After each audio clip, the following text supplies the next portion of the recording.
جی السلام علیکم، حاضر خدمت ہیں ڈیسائفر ود عبد الباسط کے ساتھ. ناظرین، آج اپنے ڈیسائفر کا آغاز کریں گے ہم ٹرمپ کے کنٹروورشل بیان سے جو کہ ہے افغانستان سے متعلق. اس کے بعد یوکرین جنگ پر جاری سہ فریقی مذاکرات پر آج کے شو میں بات کریں گے، اور دوسرے حصے میں شو کے بھارت کی خارجہ پالیسی میں کچھ اہم تبدیلیوں پر گفتگو ہوگی.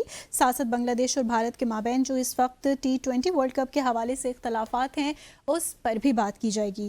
اور جیسا کہ ہم سب جانتے ہیں کہ آج ہفتہ ہے اور ہمیشہ کی طرح ہوگا آخری سیگمنٹ سوال و جواب کا. آغاز کریں گے آج کے اپنے ڈیسائفر کا. ویلکم باسط صاحب. شکریہ منتہا. بسم اللہ الرحمن الرحیم، اور سب دیکھنے والوں کو السلام علیکم. اب تقریباً میں ہر پروگرام میں ہی کسی نہ کسی سیگمنٹ میں پوچھتی ہوں یہ ٹرمپ صاحب نے اب کیا کر ڈالا. آج بھی میں یہی کہوں گی کہ اب یہ کیا کیا. دوسری طرف وزیر اعظم سٹارمر نے بھی اتنا سخت بیان کیوں دے دیا کہ صدر ٹرمپ اب ان سے معافی مانگیں گے. اور اس کے ساتھ ساتھ ذرا ہمارے ناظرین کو جو یوکرین جنگ ہے اس کے بارے میں جاری سہ فریقی مذاکرات کے حوالے سے بھی کچھ بتائیے گا. ٹرمپ صاحب ایک دلچسپ شخصیت ہیں، بہت ہی دلچسپ میڈیا میں رہنا جانتے ہیں، ہیڈ لائنز میں رہنا جانتے ہیں. یہ بھی بڑا امپورٹنٹ پہلو آپ نے اور اٹھا لیا ہے. سیاستدان کے لیے تو بڑی اہم بات ہوتی ہے نا کہ ہر وقت وہ رہے، اور پھر وہ کوئی ایسے ویسے صدر بھی نہیں ہے، امریکہ کے صدر ہیں، سپر پاور ہے. تو اور وہ جب کوئی بیان دیتے ہیں تو اس پہ خاص لوگوں کی نظر بھی ہوتی ہے، لوگ سنتے بھی ہیں. بالکل. لیکن اس بار جو اپنے گزشتہ روز شاید ان کا انٹرویو تھا فاکس کے ساتھ، فاکس نیوز کے ساتھ، تو انہوں نے کہہ دیا کہ جی نیٹو نے ہمارے لیے کبھی کیا کیا ہے، ہم ہی نیٹو کے لیے کرتے رہے ہیں یا ان ممالک کے لیے کرتے رہے ہیں. پھر ان کا خیال یہ تھا کہ افغانستان میں بھی نیٹو کے ٹھیک ہے، باقی نیٹو ممبر جو تھے کنٹریز ان کی فوجیں تھیں لیکن وہ فرنٹ لائن پہ نہیں تھیں. صحیح. تو اس پہ جو برطانیہ ہے اور جو سمجھا جاتا ہے یورپ میں مین حلیف ان کا، وزیر اعظم سٹارمر نے بڑا سخت اس پہ ریاکشن دیا کہ جی آپ نے کس طرح کہہ دیا، ہمارے تو افغانستان میں 457 ہم نے فوجی وہاں ہماری جانیں گئی ہیں ان کی، جی. تو آپ یہ کس طرح کہہ سکتے ہیں کہ ہم فرنٹ لائن پہ نہیں تھے، ہماری بڑی قربانیاں ہیں افغانستان میں. تو آپ نے بہت ہرٹ کی ہیں ہماری فیلنگز، صرف برطانیہ کی نہیں بلکہ اور بھی ممالک، جرمنی، بالکل، نیدرلینڈز اور بھی ممالک، ناروے، ان سب کی جو ہے وہاں پہ فوجی ہلاک ہوئے ہیں یہ 20-21 سال کی جو جنگ چلی ہے 9/11 کے بعد. تو آپ ہم سے معافی مانگیں. پریزیڈنٹ ٹرمپ نے اب معافی مانگنی ہے نہیں مانگنی وہ تو مشکل لگتا ہے. مطلب پریزیڈنٹ ٹرمپ والٹے فاسٹ لے لیتے ہیں، یو ٹرن لے لیتے ہیں، لیکن معافی شافی مانگنے کا معاملہ پریزیڈنٹ ٹرمپ کا نہیں ہے. تو ایک اور کنٹروورسی پیدا ہو گئی ہے اس وقت، اور سارا ویسٹرن میڈیا اور خاص طور پہ اگر آپ برطانیہ میڈیا دیکھیے تو وہ صبح شام آج کل یہی بات کر رہا ہے کہ ویسٹ کو بڑا اوفینڈ کر بھی رہے ہیں. اوفینڈ کر رہے ہیں، لیکن وہ ان کو کیا ہے، وہ اس وقت دیکھیے نا نیٹو اگر ہے تو اس کی لیڈنگ جو ممبر ہے اس کا وہ تو امریکہ ہی ہے. جی. اور America calls the shots at the end of the day جہاں تک نیٹو کا تعلق ہے. تو اس وقت یورپین کنٹریز کو یا نیٹو ممبر کنٹریز کو یہ بھی ایک بے چینی یا خدشہ تو ہے کہ نیٹو کمزور ہو رہا ہے، امریکہ اس کو مزید کمزور کرنا چاہتا ہے. تو ان کے لیے بھی بہت بڑا کنسرن ہے کہ اگر نیٹو ٹوٹ گیا، کلیپس ہو گیا، تو پھر کس طرح ہم یورپین سیکیورٹی کو کس طرح انشور کریں گے، اسپیشلی ویزاوی رشیا. پیوٹن نے زیر تو نہیں کر لیا ان کو پریزیڈنٹ ٹرمپ کو. پیوٹن صاحب تو مزے لے رہے ہیں نا اس وقت، وہ دیکھ رہے ہیں کہ یورپ میں پرابلمز اور امریکہ کے درمیان پرابلمز، پھر نیٹو کے اندر پرابلمز، تو ہی از تھرلی انجوائنگ. اسی وجہ سے جو مذاکرات اب شروع ہوئے ہیں سہ فریقی کل سے، جی، اس کا پہلا راؤنڈ ابو ظہبی میں ہوا اور امریکی، روسی اور یوکرین وفود کی ملاقات بھی ہوئی یو اے ای کے صدر سے، نہیان صاحب سے، جن کو کامنلی ہم MPZ کہتے ہیں. تو اب آج ایک راؤنڈ اور ہوا. اب دیکھنا یہ ہے کہ اس راؤنڈ سے نکلتا کیا ہے. اس وقت مسئلہ کہاں رکا ہوا ہے پہلے یہ اپنے ناظرین کے ساتھ ہم شیئر کر لیتے ہیں. اس سے پہلے بھی ہم نے کئی مرتبہ ڈسکس کیا ہے کہ روس نے اب یہ بڑے واضح طور پہ کہہ دیا ہے کہ جو ڈنباس ریجن ہے اور خاص طور پہ دنیسک کا جو ایریا ہے اس میں ابھی تک روس پورا اس علاقے کو قبضہ نہیں کر سکا. اس میں یوکرین نے کافی ریزسٹنس دی ہے، اور اس وقت بھی اگر آپ دنیسک کا علاقہ دیکھیے تو 20% کے قریب وہ ابھی بھی یوکرین کے پاس ہی ہے. اب روس کا یہ مطالبہ ہے کہ جی ڈونباس ریجن تو آپ کو سارا خالی کرنا پڑے گا، اور خاص طور پہ دنیس کا جو علاقہ ہے 20% جو بھی تک آپ کے پاس ہے وہ آپ کو روس کے حوالے کرنا پڑے گا، صحیح جس کا مطلب یہ ہوا کہ یوکرین کی اس وقت جو ٹیریٹری ہے اس کا 20% علاقہ جو ہے وہ روس اپنے ساتھ شامل کر لے گا۔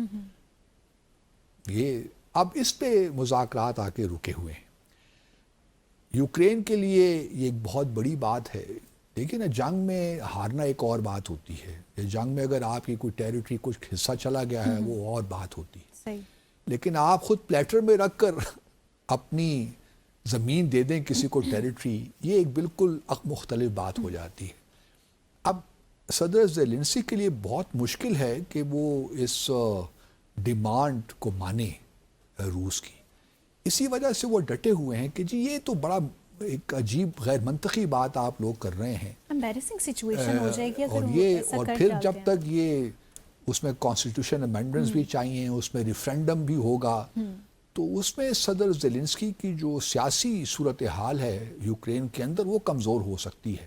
صحیح، گو کہ انہوں نے اس بات کا اعلان تو کیا ہے کہ اس سال وہ انتخابات بھی کروائیں گے، جو کہ روس کی بھی ڈیمانڈ بھی تھی۔ پہلے تو وہ زیلنسکی کو کہتے تھے نا کہ لیجیٹیمیٹ صدر ہیں، ان کی تو کوئی لیجیٹیمیسی ہے ہی نہیں کیونکہ الیکشنز ہی نہیں ہوئے۔ تو اب معاملہ یہاں پہ آ کے رکا ہوا، اور پھر یہ بھی اہم بات ہے کہ یوکرین کو کون ضمانت دے گا کہ چلیے یہ ٹیریٹری ہم دے بھی دیتے ہیں، دنیس کا جو بقیہ حصہ وہ مل بھی جاتا ہے روس کو، تو اس کے بعد کیا ضمانت ہے کہ روس دوبارہ حملہ نہیں کرے گا یوکرین پر؟ بالکل، کیونکہ سائیکولوجیکلی اسپیکنگ اور ہسٹوریکلی اسپیکنگ رشیا یوکرین کو اپنا حصہ ہی سمجھتا ہے، بیلاروس اور یوکرین کو۔ یہ الگ بات ہے کہ کیو جو ہے بحیثیت شہر وہ روس سے کئی سال صدیوں پہلے بنا ہوا تھا، روس تو بعد میں آیا نا، یہ کیو تو پرانا شہر ہے، شاید 14 یا 5ویں صدی میں، پھر ماسکو جو ہے وہ، یا ماسکو خاص طور پہ وہ بعد میں پھر بنا 11ویں یا 12ویں صدی کا شہر ہے۔ تو اس وجہ سے روس اب چونکہ ایک ڈومیننٹ پاور ہے، اور پیوٹن صاحب کو معلوم ہے کہ یہ جنگ رکوانا پریزیڈنٹ ٹرمپ کے لیے بھی کتنا اہم ہے، کیونکہ دیکھیے نا الیکشن کیمپین کے دوران پریزیڈنٹ ٹرمپ تو یہی کہتے رہے کہ 24 گھنٹے کی مار ہے جی میری، بالکل، میں 24 گھنٹے میں یہ جنگ رکوا دوں گا، اس پہ اور وضع پہ بڑے دعوے کیے، لیکن وہ جنگ کو اب چوتھا سال شروع ہو جائے گا۔ 24 فروری 2022 کو یہ جنگ شروع ہوئی تھی، اور اب 4 سال اس کو ہونے کو آ گئے ہیں۔ لیکن یہ بات بھی اپنی جگہ حقیقت ہی ہے کہ روس بھی کہیں نہ کہیں چاہتا ہے کہ جنگ رک جائے، لیکن اس کی ٹرمز اینڈ کنڈیشنز پہ، کیونکہ وہ اپنی ایک سپر پاور یا جب میجر پاور کی جو اس کی ایک اس کا امیج ہے یا اس کی جو حیثیت ہے، یا P5 کنٹریز میں وہ شامل ہے، تو وہ اپنی حیثیت کو ایک لحاظ سے ری انفورس کرنا چاہتا ہے کہ کہیں ایسا نہ ہو کہ لگے کہ جی ہمیں جنگ بندی کی بڑی خواہش تھی، ہم تو ہار رہے تھے۔ گو کہ نقصان تو روس کا بھی بہت ہوا ہے، بالکل، 1 ملین کے قریب، 10 لاکھ کے قریب لوگ یا مر گئے یا زخمی ہو گئے، اور کافی کیجویلٹیز ہوئی ہیں۔ اور پھر اسی وجہ سے دیکھیے نا، روس کو نارتھ کوریا کی مدد بھی لینی پڑی، وہاں سے ٹروپس بھی آ کے لڑے یہاں پہ روس کے بہاف پہ، اکنامک لاسز بھی، چلیے اکنامک لاسز اس حد تک آپ کہہ سکتی ہیں، لیکن پھر بھی جو آئل کی وجہ سے، آئل اور گیس کی وجہ سے روس کو کافی بچت رہی، اس میں اتنا جو گروتھ ریٹ ہے اتنا زیادہ افیکٹ نہیں ہوا، لیکن بحیثیت مجموعی تو ایک امیج بھی خراب ہوا روس کا، کہ جی ایگریشن کا اس نے سہارا لیا، اور ایک لحاظ سے ایکسپینشنسٹ ملک ہے، بالکل، جو کہ پہلے کرائمیا 2014 میں لیا، اور اب پھر 2022 سے یہ ڈونباس کا علاقہ سارا قبضہ کرنے کی کوشش کر رہا ہے روس، تو اس کا ایک امیج تو خراب ہوا دنیا بھر میں، پھر سینکشنز بھی لگی مزید، لیکن اوور آل میں اب سمجھتا ہوں کہ چوں یہ 6 فریقی معاملہ اب شروع ہو گیا ہے پہلی دفعہ، تو اس میں کچھ گنجائش نکلنی چاہیے، کیونکہ اس 6 فریقی اجلاس سے پہلے ابو ظہبی میں اسٹیو وٹکاف اور جیرڈ کشنر وہ ڈیووس سے گئے ڈائریکٹ ماسکو، اور ان کی ملاقات پریزیڈنٹ پوٹن سے بھی ہوئی، تو لگتا کچھ یہ ہے کہ ایک طرف جہاں پریزیڈنٹ پوٹن پہ انٹرنل پریشر بھی ہے، وہاں امریکہ کا پریشر بھی کسی نہ کسی حد تک تو ہوگا نا. اگر پریشر نہیں بھی ہے تو پریزیڈنٹ پوٹن پوری طرح صدر ٹرمپ کو ایلینیٹ بھی نہیں کرنا چاہتے ہوں گے, گو کہ وہ پورا فائدہ اٹھا رہے ہیں صدر پیوٹن. لیکن چونکہ صدر پیوٹن کی بہت خواہش ہے کہ یہ وار جلد سے جلد ختم ہو, تاکہ ان کی لیگسی میں یہ بھی رہے کہ جی میں نے یہ جنگ رکوائی ہے. اور اس سے پہلے کہ 2027 کا نوبیل پیس پرائز کا دوبارہ اعلان ہو تو اس میں ان کا نام سر فہرست ہونا چاہیے. اور انہوں نے تو ناروے کو دھمکی بھی دے دی ہے خط کے ذریعے ان کے پرائم منسٹر کو کہ جی آپ کی وجہ سے مجھے نوبیل پیس پرائز نہیں ملا, حالانکہ میں نے 8 جنگیں رکوائی ہیں انکلوڈنگ پاکستان اینڈ انڈیا, جس میں 10 سے 20 ملین لوگ مر سکتے تھے. جی.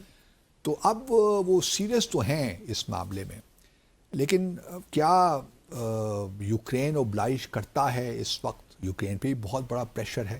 اور پھر میرے اپنے خیال میں یورپ کا بھی, یورپین یونین کا اور باقی جو یورپین کنٹریز ہیں ان کا بھی بڑا پریشر ہوگا اس وقت زیلنسکی پہ کہ دیکھیے یہ وار کنٹینیو کرنا بھی تمہارے انٹرسٹ میں نہیں ہے, کیونکہ زیلنسکی صاحب نے پچھلے دنوں یورپ کو بھی کرٹیسائز کیا. جی. جب امریکہ نے تھوڑے بہت ہاتھ کھینچے, نیٹو کے حوالے سے ہی بات چیت کی, تو زیلنسکی صاحب نے یورپین لیڈرز کو بھی نشانہ بنایا کہ آپ لوگ کچھ بھی نہیں کر سکتے, اور اگر آپ کی یہی پالیسیز رہیں اور اگر آپ نے یوکرین کو ہیلپ نہیں کی تو پھر آپ بھی روس کے اگلے نشانہ بن سکتے اگلا. تو اس وجہ سے ایک مشکل تو ہے. یورپ بھی چاہتا ہے کہ وار جلد سے جلد ختم ہو. اگر امریکہ یا نیٹو کی جانب سے کچھ گارنٹیز مل سکتی ہیں یوکرین کو وہ بھی دے دی جائیں. لیکن جہاں تک ڈپلائمنٹ کا تعلق ہے, کیونکہ برطانیہ, فرانس اور جرمنی نے یہاں تک بھی ایگری کر لیا ہے کہ ایک دفعہ جنگ ختم ہو جائے تو پھر وہ اپنی فوجیں بھی ڈپلوائے کر سکتے ہیں, لیکن وہ روس اس کے بڑے خلاف ہے.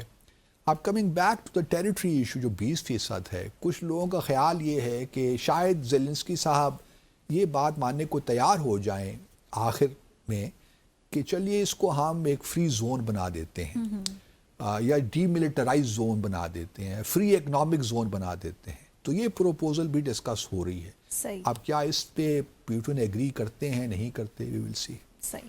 Let's take a short commercial break here. Break کے بعد شامل کریں گے اپنے دیگر اہم موضوعات.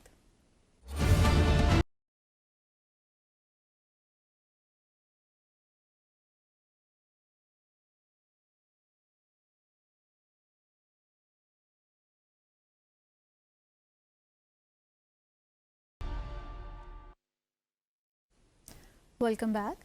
باسط صاحب, 26 جنوری کا دن آ رہا ہے اور بھارت کا ریپبلک ڈے ہے جیسا کہ ہم سب جانتے ہیں. اس موقع پر یورپین یونین ڈیلیگیشن آ رہا ہے اس پریڈ میں شرکت کرنے کے لیے. کیا آپ اب بھارت کی خارجہ پالیسی میں کوئی بہت ہی ویزیبل لاؤڈ چینجز یا بہت سی تبدیلیاں دیکھ رہے ہیں؟ دیکھیے, بھارت کو مایوسی تو بہت ہوئی ہے پریزیڈنٹ ٹرمپ سے, اس میں کوئی شک نہیں ہے. اور چونکہ بھارت کا بڑا انحصار بھی تھا امریکہ پر کہ اپنی جو ایک اس کا ایک ڈیولپمنٹ کا پروسیس چل رہا ہے اس پہ کافی انحصار تھا امریکہ پہ. نیوکلیر ڈیل بھی ہوئی 2005 میں, 2008 میں. اس کے بعد بڑی راہیں کھلیں بھارت کے لیے اور امریکہ نے اس میں آبویسلی بڑی ہیلپ بھی کی. پھر تمام جتنی بھی حکومتیں آتی رہیں پریزیڈنٹ بش کے بعد, چاہے وہ اوباما کی ہو یا اس کے بعد پریزیڈنٹ ٹرمپ کی بھی, ایون جو فرسٹ ٹرم تھی اس میں تعلقات ایک اسٹریٹجک نوعیت کے بنے بھارت اور امریکہ کے درمیان. اور اس کا جو بنیادی ایسنس تھا وہ یہی تھا کہ جی ہم نے چائنا کو کاؤنٹر کرنا ہے. جی. اسی وجہ سے ایشیا پیسفک کو انڈو پیسفک کا بھی نام دے دیا گیا. تو اور بھارت کی یہ بڑی کیلکولیشن ٹھیک تھی کہ یہ ایک ایسی چیز ہے ٹو کاؤنٹر چائنا جو اس کے حق میں جائے گی ان دا سینس کہ وہ ٹیکنالوجی, ٹرانسفر آف ٹیکنالوجی ہوگی اور بھارت اپنی انڈسٹری کو ڈیولپ کرے گا اور وہ گلوبل جو سپلائی چینز ہے اس کا حصہ بنے گا. لیکن پریزیڈنٹ ٹرمپ کے آنے کے بعد جنوری پچھلے سال اور خاص طور پہ پاکستان بھارت کی جنگ کے بعد حالات فوری طور پہ تبدیل ہو گئے بھارت کے لیے. جی. حالانکہ 13 فروری پچھلے سال پرائم منسٹر مودی نے امریکہ کا دورہ بھی کیا تھا اور بڑا پرتپاک ان کو ایک استقبال ان کا ہوا بالکل اس ٹائم تو یہی وائبز آ رہے تھے کہ بس اس وقت تک بھی بڑے الائنس بن کے سامنے آ جائیں گے. ہم یہی کہہ رہے تھے کہ جو ایک سلسلہ شروع ہوا تھا وہ آگے بھی جاری رہے گا اور رکنے والا نہیں ہے, it will go on. تو ہمیں یہی محسوس ہو رہا تھا کہ معاملات آگے بڑھیں گے کیونکہ پریزیڈنٹ ٹرمپ اور وزیر اعظم مودی کی اچھی ایکویشن بنی ہوئی تھی. تو کوئی لگ نہیں رہا تھا ظاہری طور پہ کہ معاملات جہاں آج پہنچے ہیں اتنے خراب ہو جائیں گے. بالکل اب دیکھیے نا, بھارت کرے بھی تو کیا کرے, کچھ نہ کچھ پالیسی تبدیل تو اس نے کرنی ہی تھی. اب چونکہ امریکہ کے ساتھ, حالانکہ سب سے پہلا جو ملک تھا جس نے ٹریڈ ایگریمنٹ ٹیرس کے بارے میں گفت و شنید امریکہ کے ساتھ شروع کی پریزیڈنٹ ٹرمپ کے آنے کے بعد, وہ بھارت ہی تھا. جی لیکن ابھی تک بھارت اور امریکہ کے درمیان جو ٹریڈ ایگریمنٹ ہے یا ٹیرس پہ جو ایگریمنٹ ہے وہ ابھی تک طے نہیں ہو سکا. وہ ابھی تک کبھی کہتے ہیں اس مہینے, اگلے مہینے, اس سے اگلے مہینے, تو وہ ابھی تک ڈریگ ہو رہا ہے. ہاں, دوسری اب بھارت کے لیے آپشنز کیا ہیں؟ دیکھیے بھارت ابھی تک جو ہے گروتھ ریٹ بڑا زبردست ہے بھارت کا, 7% سے زیادہ ہے جی ڈی پی کا, جو کہ کافی انکریجنگ ہے as compared to other countries. اگر آپ دیکھیے ایون چائنا کا بھی اس وقت گروتھ ریٹ جو ہے وہ 5 سے 6% تک کا ہے. تو بھارت یقیناً یہ چاہتا ہے کہ جو اس کا ایک ڈیولپمنٹ کا جو پروسیس ہے وہ رکے نہیں. اب بھارت چونکہ یہ چاہتا ہے کہ وہ تیسری بڑی اکانومی بنے, تو اگر یہ پروسیس رک گیا تو اس کے لیے مشکلات تو ہو جائیں گی نا, کیونکہ ابھی بھی millions and billions of Indians live below the poverty line. ایسا نہیں ہے کہ کیونکہ پر کیپٹا انکم بھارت کے ہی بہت کم ہے ایز کمپیئر ٹو چائنا اور ادر کنٹریز. تو اور پاکستان اور ہمارے ریجن کے حساب سے ہی ہے, بس زیادہ نہیں ہے. تو بھارت کے لیے یہ بھی ضروری ہے اس کی ڈیولپمنٹ کے لیے کہ جہاں وہ گلوبل سپلائی چینز کا حصہ بنے, امپورٹنٹ حصہ, وہاں وہ ٹرانسفر ہے ٹیکنالوجی بڑا انحصار کرتا ہے. اب یہ ٹیکنالوجی چاہے وہ اے آئی میں ہو اور ٹیکنالوجی ہو, وہ اس کو اگر امریکہ سے نہیں تو پھر یورپ سے ہی مل سکتی ہے. صحیح. تو یہ ایک بنیادی میں چینج دیکھ رہا ہوں کہ امریکہ سے مایوسی کے بعد اب تھوڑا بہت جو فوکس بھارت کا ہوا ہے وہ یورپ کی جانب ہوا ہے. اور کیونکہ اس وقت یورپ اور امریکہ میں بھی اختلافات ہیں, تو یہ ایک اچھا موقع ہے بھارت کے لیے. حالانکہ بھارت اور ای یو کے درمیان بھی جو فری ٹریڈ ایگریمنٹ ہے اس پہ مذاکرات تو کافی عرصے سے ہو رہے ہیں, لیکن جب سے ٹرمپ صاحب آئے ہیں اس میں ایک دم تیزی پیدا ہوئی مذاکرات میں. اور اب یہ فری ٹریڈ ایگریمنٹ اس پہ دستخط ہونے جا رہے ہیں 27 جنوری کو. 26 جنوری کو یوم جمہوریہ ہے, بڑی زبردست پریڈ ہوتی ہے ریڈ فورٹ پہ, ہم نے بھی دیکھی ہے, ہم نے بھی اٹینڈ کی ہوئی ہے. تو وہاں پہ اب یہ ہوگا. اب یورپین یونین کو بھی آبویسلی امریکہ کے ساتھ پرابلمس تو ان کو ہیں.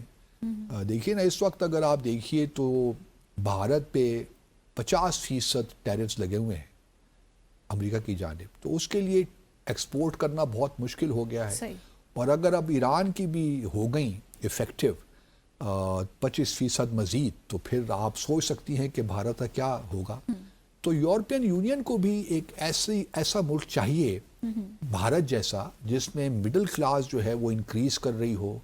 ایک بہت بڑی مارکیٹ ہے نا, 1.4 بلین پیپل, اور جہاں پہ سارے انڈیکیٹرز فی الحال economic indicators are not that bad. تو یورپین یونین کو بھی ڈائیورسیفائی کرنی ہے. اگر ابھی تو چلیے پریزیڈنٹ ٹرمپ نے جو 8 کنٹریز کے خلاف یورپ میں ٹیرفز لگانی تھیں گرین لینڈ کی وجہ سے, وہ انہوں نے وڈرا کر لی ہیں, لیکن کیا معلوم کہ آنے والے مہینوں میں ان کے موڈ کا تو کوئی بھروسہ نہیں. پریزیڈنٹ ٹرمپ اور کیا کچھ کر سکتے ہیں. اس لیے یورپین یونین کی بھی یہ خواہش ہے کہ وہ اپنے ٹریڈ کو ڈائیورسیفائی کرے. جو امریکہ ان کا لارجسٹ ٹریڈنگ پارٹنر ہے, تو تھوڑا بہت وہ چائنا کی طرف بھی جا رہے ہیں اور ساتھ ساتھ بھارت کی جانب بھی جا رہے ہیں. ابھی دیکھیے نا کینیڈا کے جو پرائم منسٹر ہیں مارک کارنی, وہ بھی گئے ہوئے تھے اور چائنا, اور بڑا زبردست وزٹ رہا. بڑے ایسے سیکٹرز میں کوآپریشن کی باتیں ہو رہی ہیں. اسی طرح ابھی برطانیہ کے جو پرائم منسٹر ہیں کیئر اسٹارمر, وہ جائیں گے چین کے دورے پہ. اب وہ بھی تھوڑا فوکس اپنا تبدیل کر رہے ہیں. اب چین کو وہ اس طرح نہیں دیکھ رہے, بلکہ چین کو وہ اب زیادہ پازیٹیولی دیکھ رہے ہیں کہ چین کی پالیسیز میں ایک پریڈکٹیبلٹی تو ہے نا, جہاں ان کے یہ بھی نہیں ہے کہ وہ بہت ایگریسو ہو. اگر کہیں اختلافات ہیں بھی وہ بھی بیہائنڈ دا سینز ڈسکس ہوتے ہیں, ہر چیز پبلک میں نہیں آتی. تو تھوڑا بہت یورپین یونین بھی اپنی پالیسیز کو ٹھیک کر رہا ہے یا ری اورینٹ کر رہا ہے. امریکہ سے تھوڑا سا فوکس ہٹا کے وہ لانا چاہتے ہیں چائنا اور انڈیا. چائنا سے بھی ان کو بڑا صحیح پازیٹیو ریسپانس مل رہا ہے, لیکن انڈیا سے بھی پازیٹیو ریسپانس مل رہا ہے.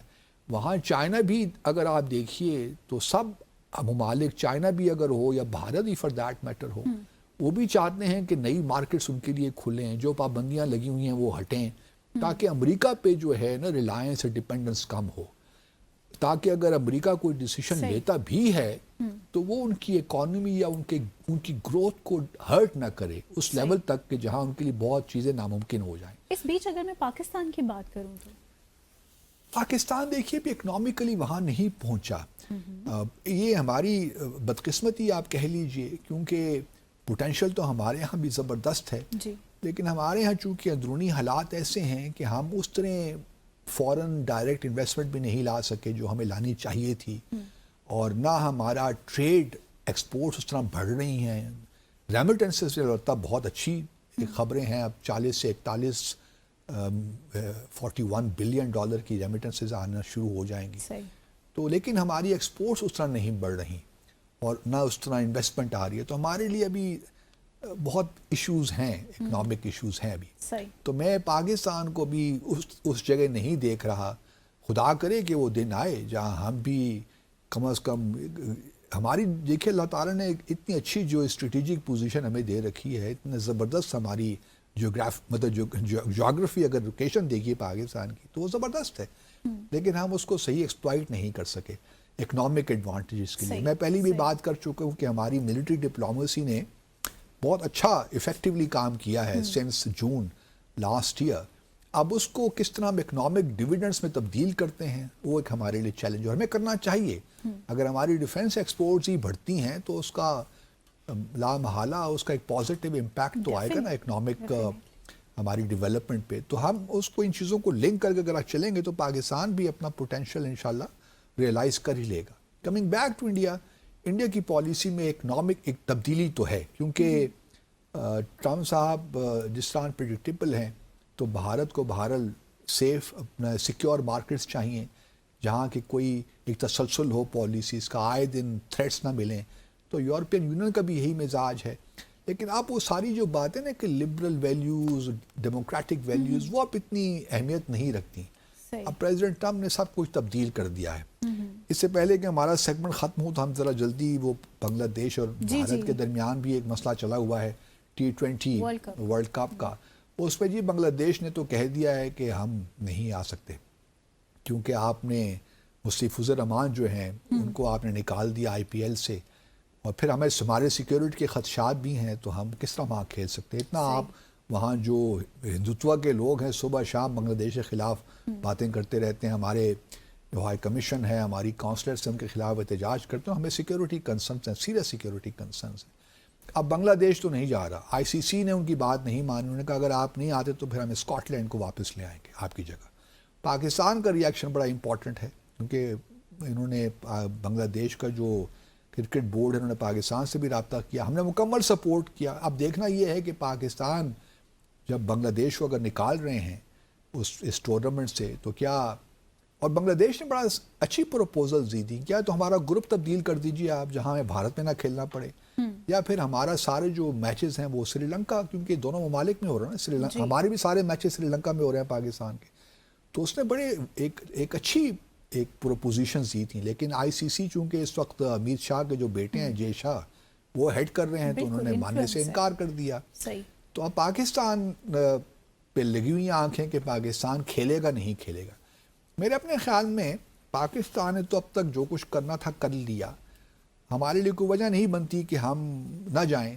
اگر ہم سالیڈیرٹی شو کرنا چاہتے ہیں تو یہ ایک اچھا موقع بھی ہے بنگلہ دیش کے ساتھ سالیڈیرٹی شو کرنے کا. Diplomatically it would be a good move اگر پاکستان کہے کہ جی کیونکہ آپ نے بنگلہ دیش کو جو جینون کنسرنس ہیں ان کو نہیں سنا, تو یہ چونکہ اتنا ICC پولیٹیسائز ہو گیا ہے کہ وہ جینون کنسرنس بھی نہیں سن سکتا, تو پھر ہم بھی اس ٹورنامنٹ میں نہیں آتے. دیکھتے ہیں پھر کہاں جاتا ہے معاملہ. بعض اوقات رسک لینے پڑتے ہیں, اور بنگلہ دیش، اور یہی وقت ہے بنگلہ دیش کے ساتھ کھڑے ہونے کا. بالکل بالکل. So viewers will be back after a short break.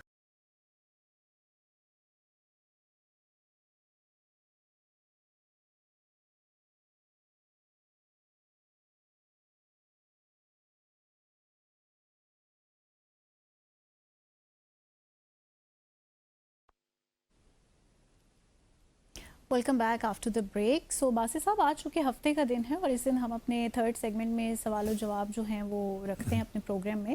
تو ابھی بہت سے ویورز نے ہمیں اپنے آڈیو ویڈیو پیغامات بھیجے ہیں، ٹیکسٹ میسیج میں بھیجے ہیں، تو ہم بڑھتے ہیں اپنے پہلے سوال کی جانب. جی ہاں، سنتے ہیں please. کیا جاننا چاہتے ہیں. Assalamualaikum. My name's Ariba and I just love watching your show. It's very informational and it gives the insights of what the political situation is around the globe.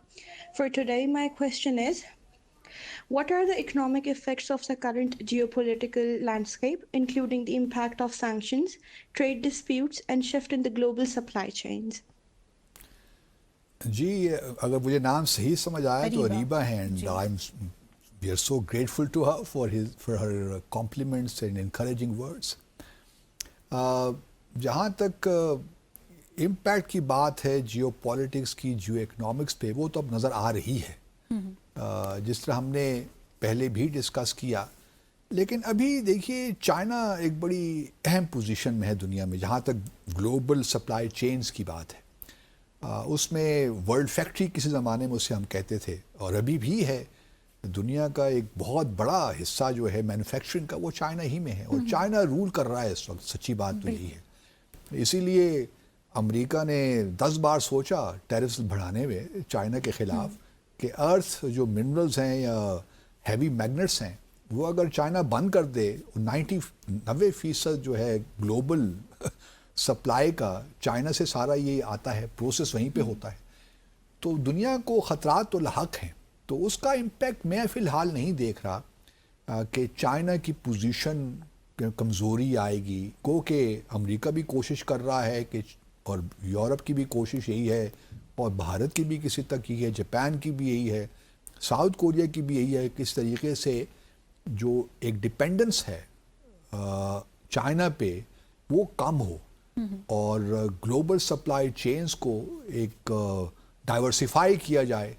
اور اس کے لیے مختلف آپشنز موجود ہیں. اسی لیے دیکھیے نا، امریکہ بھی اس وقت اگر یوکرین میں ہے تو وہاں بھی وہ کرٹیکل منرلز میں انٹرسٹڈ ہے. پاکستان میں بھی کرٹیکل منرلز میں انٹرسٹڈ ہے، بلکہ وینیزویلا میں آئل کے ساتھ ساتھ کرٹیکل منرلز کی بات بھی ہو رہی ہے، اور بھی ممالک میں. تو اب لیکن یہ پروسیس بڑا طویل ہے، اتنا آسان نہیں ہے، کیونکہ یہ ڈرٹی کام ہے.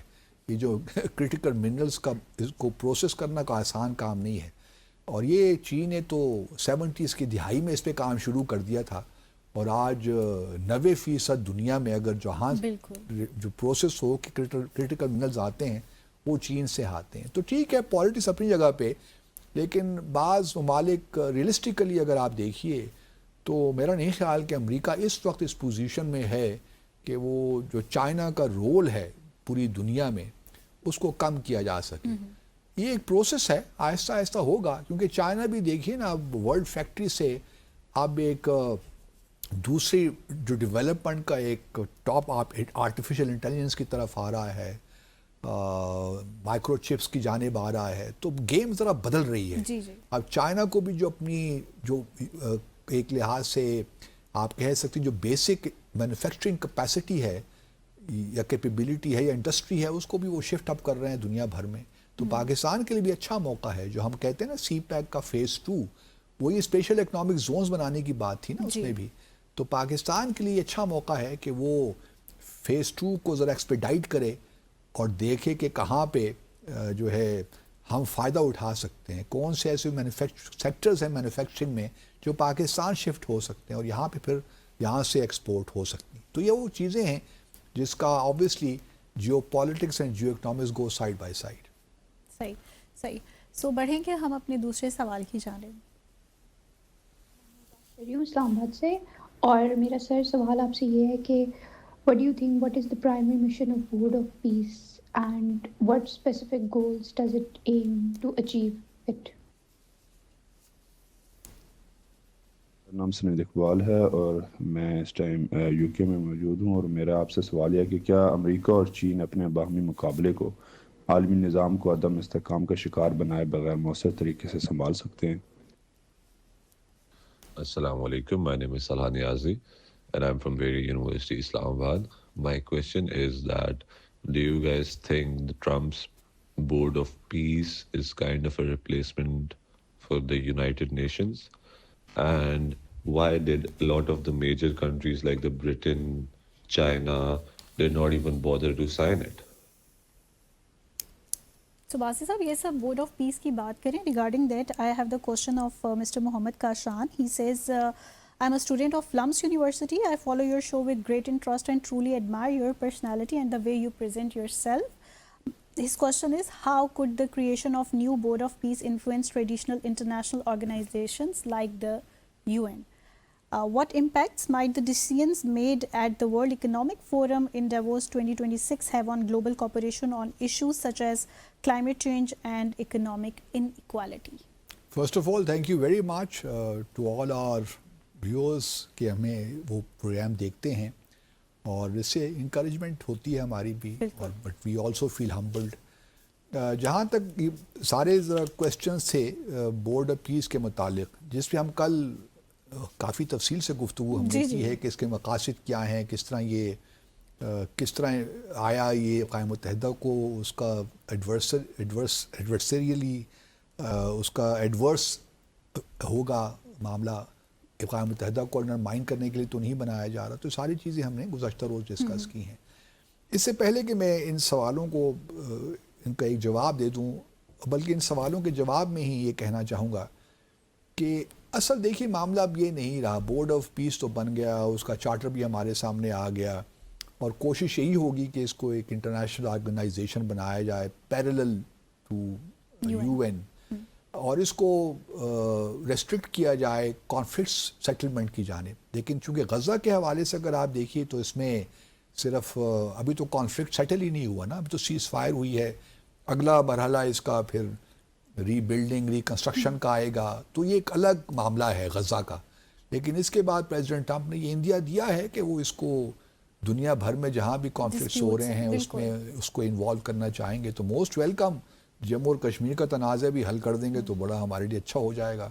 اور بھی بے شمار تنازعات دنیا بھر میں چل رہے ہیں، تو اگر آپ یہ کر سکتے ہیں تو آئیے، ہم آپ کو ویلکم کرتے ہیں. لیکن میں نہیں دیکھ رہا ایسا ہوتا ہوا.